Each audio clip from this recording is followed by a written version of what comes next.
Bonjour à tous, bienvenue sur la chaîne de Plancton Curieux. Nous sommes le 17 septembre 2023, j'espère que vous allez très très bien.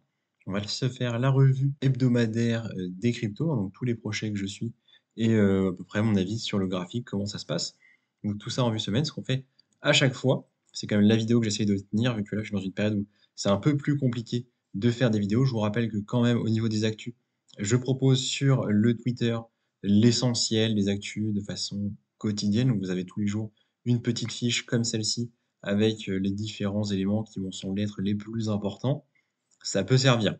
Donc n'hésitez pas à aller jeter un œil si les actus vous manquent. Au niveau de nos cryptos, donc on a eu une semaine qui semble se conclure plutôt dans le vert, même si vous le voyez, c'est quand même assez mitigé. On a eu une première partie de semaine qui était extrêmement dans le rouge, hein. Au moment où j'ai fait la vidéo la semaine dernière, c'était vraiment euh, en train de se casser la figure. On avait un gros FUD. L'histoire, c'était que FTX avait reçu l'autorisation, ou allait recevoir, parce qu'ils l'ont reçu mi-semaine, l'autorisation de vendre leurs actifs. Au final, ça va plutôt bien. Il s'avère que le marché a repris des couleurs et on voit certaines valeurs, notamment Toncoin, qui surperforment. Alors Toncoin, en fait, il y a eu l'autorisation, si vous avez suivi les actus. Officiellement, Toncoin n'était pas censé pouvoir fonctionner sur Telegram, mais il y a une nouvelle appli qui permet en fait de faire la transi. C'est pas exactement une appli, mais un portefeuille qui permet de faire la transi et donc d'utiliser les tokens Ton du projet Toncoin sur Telegram pour faire les échanges. Ça a fait monter le prix. Donc tout ça est très bon pour Toncoin. Au niveau du reste du marché, on voit qu'au fait, Bitcoin, il se passe pas grand-chose. 26,5, regardez sur le mois, on n'a pas bougé du tout. Vraiment, c'est vraiment ridicule la variation de Bitcoin sur le mois. Et la semaine, c'est 3%. Donc au final, on s'ennuie. On s'ennuie, mais on a pu faire quelques achats, vous l'avez vu. Moi, j'ai acheté du Arbitrum la semaine dernière quand il est tombé à 75 centimes, comme je l'avais annoncé. Bref, on va aller voir tout ça ensemble et on va voir s'il y a des choses intéressantes. On commence par euro sur dollar, donc pour constater un petit peu l'état des deux devises qui sont les plus importantes à mon avis pour le moment. Bon, euro continue sa baisse. On peut s'attendre à ce que ça aille assez bas. On a tapé ici en juillet le RSI à 70. Historiquement, ça a tendance à aller plus bas une fois que ça le fait. Vous voyez, ça a rebondi plusieurs fois. Et on a connu pendant une grande période ici, en 2022, un RSI qui était plutôt autour des 30. Donc vraiment sur la borne, la borne basse. Bon, on peut s'attendre à ce que ça y aille. Pour le moment, c'est ce que ça semble faire. Après, au niveau du cours, en réalité, vous voyez que c'est quand même très stable. C'est pas non plus très inquiétant. Par contre, c'est plutôt négatif pour les actifs risqués, comme je vous le dis chaque semaine. Niveau du SP500, semaine dans le rouge, en train de légèrement corriger, rien de bien méchant là à dire. Nasdaq, c'est pareil, la même analyse.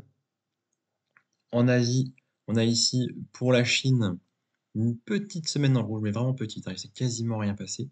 Donc on va pas avoir grand-chose à analyser ici.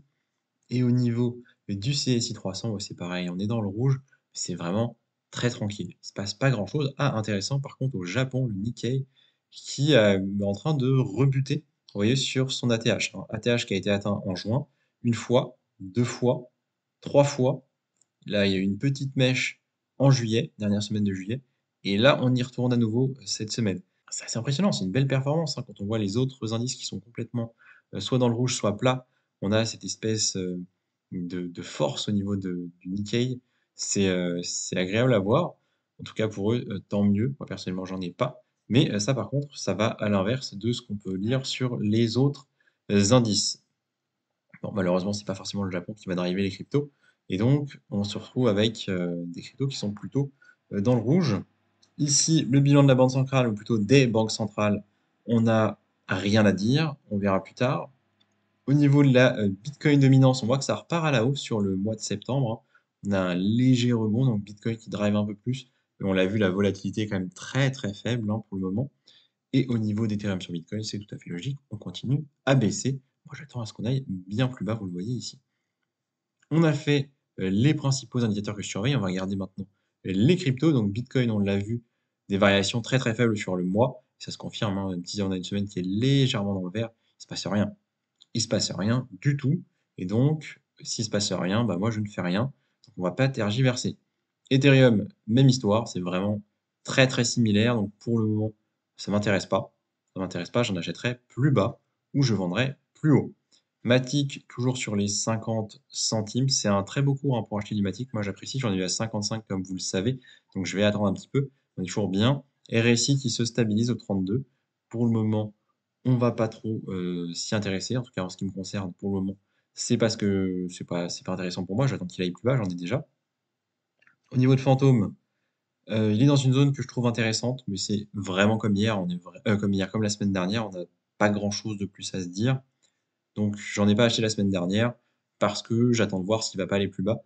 Tout simplement parce que j'estime que le contexte macro est baissier et que de manière générale, nos actifs risqués devraient baisser. Voilà, c'est mon analyse personnelle, je peux me tromper. Mais du coup, je m'attends à ce qu'il aille plus bas au vu de la structure que j'ai ici. Je me dis, pourquoi pas attendre plus bas ou au moins quelque chose d'un peu plus plat. Et ça va être mon analyse sur beaucoup de projets, hein, je pense, dans la journée d'aujourd'hui comme dans les prochaines semaines en fait. PancakeSwap, il est en train de stabiliser un peu. Vous voyez, c'est un peu ce genre de structure qu'on va aller chercher quelque chose d'un peu plat, donc là, ça n'est pas encore assez, sur une période relativement longue qui marque un certain désintérêt, mais aussi un plateau, ou plutôt une résistance en fait, sur laquelle on s'accorde pour dire que oui, c'est un prix correct et que les gens achètent et vendent autour de ce prix-là. Ça va être un peu ça que je vais aller chercher, qui pourrait être le début d'un signe de retournement ou pas, hein. Après, on peut avoir une continuation de la baisse. C'est pour ça que PancakeSwap, j'attends aussi. Au niveau de Curve, 43, c'est pas mal, mais pour le coup, au vu du contexte, je pense que je vais attendre qu'il aille encore plus bas, hein. Je vais attendre les 30 centimes, hein, moi, pour le Curve. C'est gourmand, peut-être que ça n'arrivera pas, hein. Historiquement, c'est arrivé il y a un certain temps quand même, hein. C'était, vous le voyez, c'était en novembre 2020. Ça pourrait arriver. Ça pourrait arriver. On a un petit peu de marge au niveau du RSI. On me dit pourquoi pas. Pour le moment, j'en achète pas, j'attends de voir. Binance Coin, donc le BNB, ça c'est intéressant. C'est un coin qu'il faut surveiller, au moins dans l'idée de comprendre ce que le marché perçoit en termes de santé, de l'état de santé de Binance. Ça, c'est un point qui est important parce que Binance, c'est quand même le plus gros échangeur crypto de très loin, de très très très loin. Et on veut qu'il aille bien. Donc on veut que son cours soit stable. On n'a pas besoin que ce soit en train d'exploser, on n'a pas besoin que ce soit exceptionnel. Alors je préférais, vu que j'en ai acheté. J'en ai acheté sensiblement plus cher, j'en ai acheté vers les 280, je crois, 290. Et voilà, ce qu'on veut, c'est que ça se stabilise. Donc on a eu cette belle baisse ici il y a un mois, et depuis, bah, ça bouge pas tellement. Donc on va dire que le statu quo nous convient pour le BNB, mais c'est quand même un projet qu'il faut suivre régulièrement. En ce qui me concerne, je vais pas en racheter pour le moment, vu que j'en ai eu à un prix qui est pas assez éloigné selon mes critères. Link, qui est toujours extrêmement stable, j'ai pas envie d'en acquérir à ce cours-là. Donc pour le moment, son cours ne m'intéresse pas. J'en achèterai plus bas s'il y va, et sinon tant pis. En tout cas dans le cadre du portefeuille que je vous présente. En sachant que c'est quand même un bon projet et que je pense qu'il y a un gros potentiel derrière, hein. C'est quand même le leader du monde des oracles qui, à mon avis, devrait performer. Par contre, est-ce que Link en lui-même va réussir à générer de la hype? Bah, c'est pas certain. Alors qu'ils font des super trucs, hein. Ils ont des partenariats avec Swift et tout, c'est incroyable. Vraiment, c'est super. Mais il faut quand même reconnaître que globalement, tout le monde s'en fout.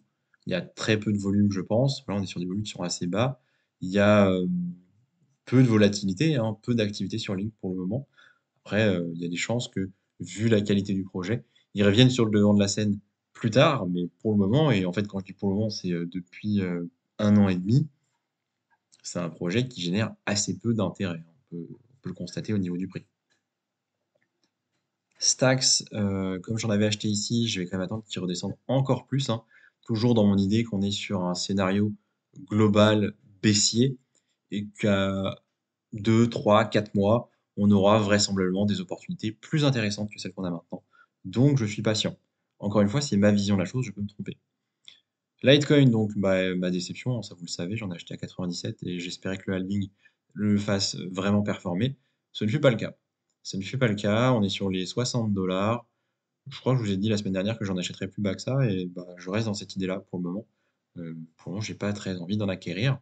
Et s'il pouvait surperformer, je serais très content. Mais ce serait pour me débarrasser de ma ligne parce que bah, je suis déçu. Voilà, pour le moment, je suis déçu. Et j'estime que j'en ai eu un cours qui était un peu trop élevé par rapport à ce que je vois maintenant, vu que je suis en perte de 30% à peu près. Donc, soit il va vers les 30 et là j'en achèterai, soit il va au-delà de 180 et à ce moment-là je vendrai entre les deux. Je pense que je fais pas grand-chose. Kant qui nous a fait une grosse bougie rouge là, grosse bougie rouge au sens de bah, la résistance des 100 $, elle est importante. Et là, elle a été sacrément bah, perforée, hein, c'est le terme, hein. On est à 90, donc il y a 10% qui ont été perdus en presque une semaine. Là, c'est ça. Et surtout, on voit que là où d'autres cryptos sont un peu relevés, Kant, c'est pas le cas. Kant, il va pas très, très bien. Par contre, c'est un bon projet. J'en ai eu moi aux alentours de 115, je crois. S'il va plus bas, s'il retourne par exemple sur les zones qu'on a connues ici, vous le voyez, au niveau de juin 2022, il y a plus d'un an maintenant, hein, entre 60, en dessous de 60 $, 40, 60 $. Je pense que c'est bien d'en racheter un compte, c'est un bon projet à mon avis. Un peu de marge au niveau des RSI, ça pourrait arriver. On va surveiller ça dans les prochains mois, on a le temps bien évidemment. The Graph, c'est comme Stax, hein, j'attends plus bas parce que j'en ai déjà acheté. Je pense que le projet est très très bon. Pour le coup, je vais être patient également. Et je pense pas qu'on ait vraiment un retournement tout de suite, hein. Moi, je m'attends à ce que ça continue à glisser. Au niveau du RSI, on a un peu de marge. Je vois que c'est un peu relevé cette semaine au final. Mais pour le moment, je n'en rachète pas. Illuvium, je n'en rachète pas non plus. Et puis, il est en train de stabiliser. J'ai pas vu passer beaucoup de news sur Illuvium récemment, donc j'espère que ça se passe bien au niveau du développement du jeu, hein, pour être transparent avec vous. Pour le moment, j'ai pas plus d'infos que ça. Filecoin, ça fait un moment que je voulais en acheter. Bah, j'en ai pas encore acheté du coup, parce que j'attends qu'il aille plus bas. C'est peut-être une erreur, on va voir, parce que là, la bougie, elle est quand même sympa par rapport à ce qu'on a vu les 2 dernières semaines. Mais bon, je pense que, au vu de la tendance, hein, c'est comme les autres projets, je pense qu'on peut aller plus bas. Vous voyez qu'il y a une zone un peu limite au niveau des 2,30. Si on se rapprochait de cette zone-là, il y a de grandes chances que j'en achète pas mal, par contre, à ce moment-là. Atom, bah, je vous avais dit il y a quelques semaines que j'en achetais à 7 $ quand il a baissé. Il est allé jusqu'à 6,3 si j'en croise graphique. Et le voilà qui remonte. Il est déjà aux 7 $. Donc, du coup, moi, je suis à l'équilibre au niveau d'Atom. Il est revenu à mon prix d'achat. Donc, la zone ici, c'est effectivement une zone intéressante a priori. Rien ne garantit que ce soit pas juste une petite bougie verte avant une plus grande baisse. Chose que quelque part, j'irais presque espérer parce que ce serait super d'en acheter plus bas. Et Atom, j'ai vu passer un tweet dessus. J'essaierai de vous le retrouver à l'occasion. Et si je le retrouve, je le mettrai en valeur sur mon propre Twitter. C'est un des rares projets à avoir déjà un nombre de développeurs conséquent, mais surtout à ne pas avoir perdu de développeurs, donc perdu, comprenez, licencié de développeurs au cours de l'année 2022, ou au cours de la dernière année. Je crois que l'étude portait sur juin 2022 à juin 2023, de mémoire c'était ça. Et là où l'essentiel des projets ont dû euh, se séparer d'une partie de leur personnel, notamment en tant que dev, Cosmos est l'un des très rares, voire le seul à ne pas l'avoir fait, en tout cas parmi les 10-15 projets qui étaient étudiés. Donc c'est très intéressant, parce que ça veut dire qu'ils ont bien géré leur trésorerie, ou qu'en tout cas ils ont suffisamment d'argent pour payer leurs développeurs et continuer les développements. Et vraiment un très gros point, c'est vraiment quelque chose de super intéressant, et ça me donne moi assez confiance dans le projet quand je vois ce genre d'informations. Il y a d'autres projets, des Ethereum, des Polygon qui ont dû liquider, enfin licencier une partie vraiment non négligeable de leur personnel en tant que développeur. Donc, à prendre en compte, à mon avis, c'est vraiment un critère intéressant, selon moi. Au niveau de Casper, ouais, ouais, je vais attendre que ça continue de baisser. Il y a une jolie mèche ici, hein, jusqu'au près de 31, mais ouais, ouais, je vais attendre un peu plus. Pour le moment, Casper, le RSI il est haut. Ouais, c'est des bons projets, hein, mais on peut les avoir moins chers, donc je vois pas de raison de me presser pour le moment. Loopring, on est sur une structure qui pourrait être intéressante, on le voit ici, ça stabilise, mais pour le moment, ça me vend pas du rêve et je suis pas énormément emballé par le projet non plus. Vu qu'il y en a d'autres que je surveille, j'ai pas envie de me jeter dessus maintenant.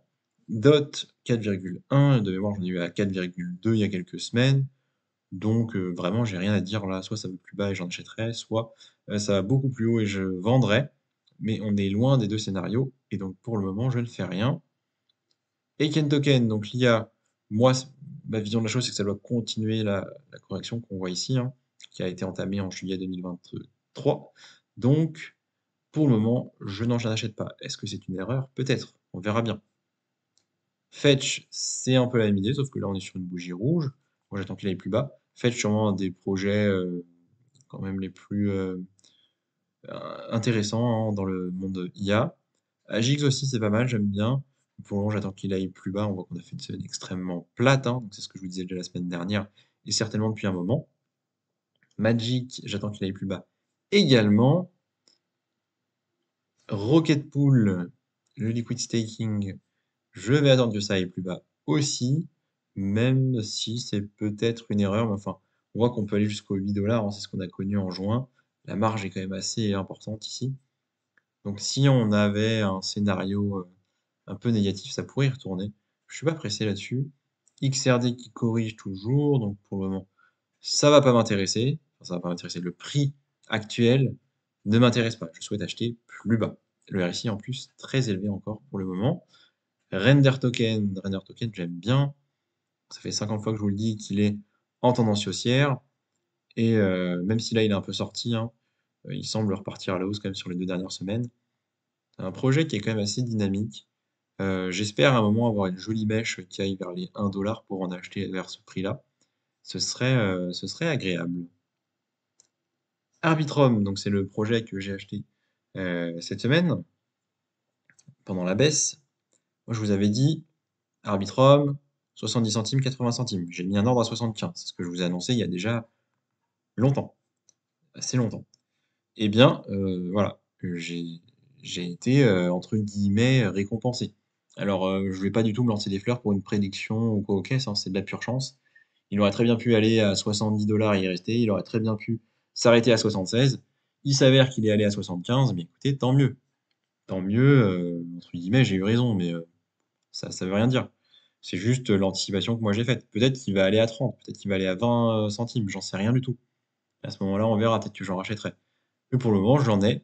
Le prix a légèrement remonté et bah, écoutez, très bien. Après Arbitrum, comme on l'a dit dans certains commentaires, la semaine dernière, il faudra faire attention à partir de mars-avril 2024, hein, donc dans pas si longtemps.